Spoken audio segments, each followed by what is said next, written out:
this is Mary Morgan of the Morgan Network. Welcome to Marketing Sense. Today, I'm delighted to be asking author and philanthropy expert Lisa Dietlin 3 questions about giving. Greetings, Lisa. Tell us about you and what you do.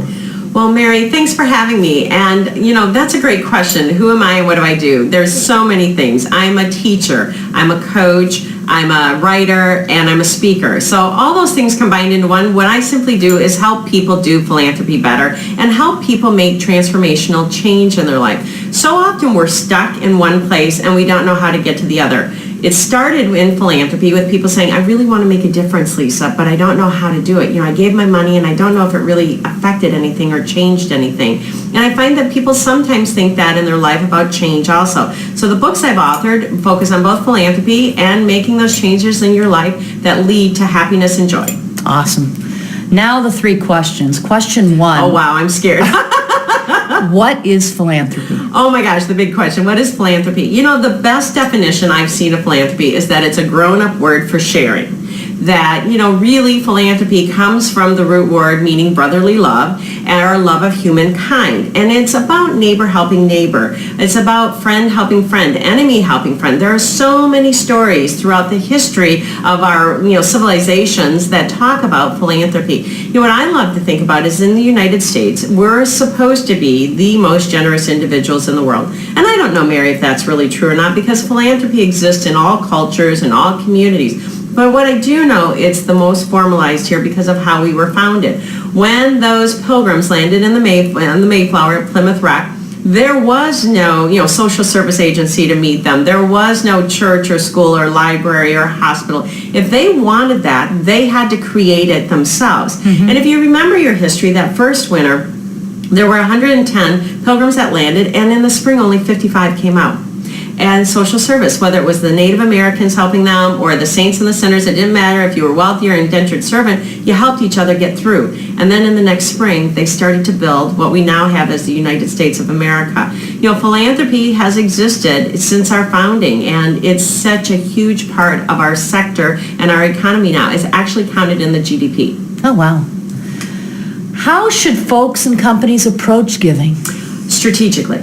Oftentimes when I'm at a dinner party or I'm at a reception and someone finds out what I do, they say, oh my gosh, I need to talk to you. Last night I was just at a birthday party and the woman next to me told me this horrific story about how she had seen something on television and thought it worked with this certain group and then felt a little hoodwinked that it really didn't, and she's got this bad taste in her mouth, but she really wants to help, but she doesn't want to fundraise. Okay, let's figure out how we're going to get you involved. Americans and people all over the world, I would say, really want to make a difference, especially living in a post-9/11 world. And, people flew planes into buildings and dreams and hopes were dashed and gone forever. And the idea being, it really doesn't matter how many cars you have in your driveway, how big your house is, how many dollars you have in the bank account. It really is, did you help somebody? Did you change somebody's life? And how can you do that strategically?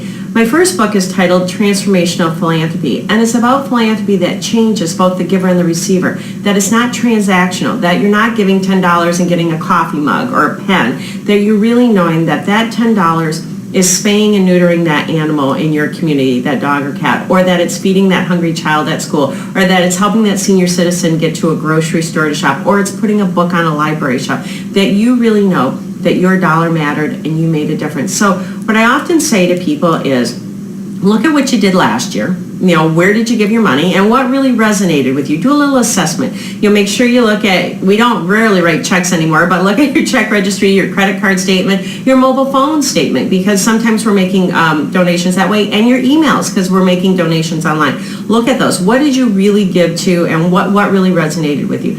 And then think about what do you value? What's important to you? Do you like kids? Do you like animals? Do you like art? Do you like culture? Do you like environment? Usually there's 2 categories. You're either about lifting something up or eradicating something. Very few people can work in both. I'm about the lifting up, providing scholarships and dollars for cultural institutions and, lifting up, not about eradicating disease or hunger and poverty. Those are very important in our society. But there's no judgment, it's just where your heart aligns.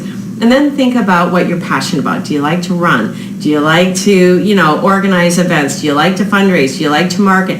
And find an organization that can help you reach your passion and do strategic philanthropy. Great. Last question. Your most recent, just released book is about happiness. Can you share some highlights? Well, the title of the book, it's a very different book than my first books. It's called I Got Hit by a Taxi, But You Look Run Over. And it's based on a true story that in 2014 in the fall, I was hit and run over by a taxi in the Loop of Chicago. A taxi hit me going 35 miles an hour, enough to blow me out of my shoes and land me on the hood of the car. And I spun around, flew off the car, and he drove over me. At which point most people go, oh my gosh. But I always say he drove this way, not this way. So I walked away unscathed physically, even after being at the hospital for 4.5 hours, and coming out of it on the other side with a new profound sense of what was really important in life. You know, I was always, it was shared with me that I was always a hard worker.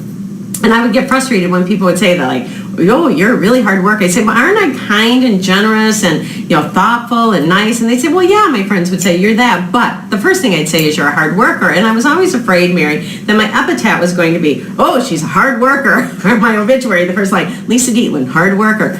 And when I was in the hospital, I heard this voice, and the voice told me that really what was important is happiness and joy. And it just calmed me down, and it made me realize that all the stuff that I worried about and all the stuff I had anxiety about and all the things that I thought were going to come true that never manifested, that worrying, which takes away, all the imagination and creativity because you're focused on the negative.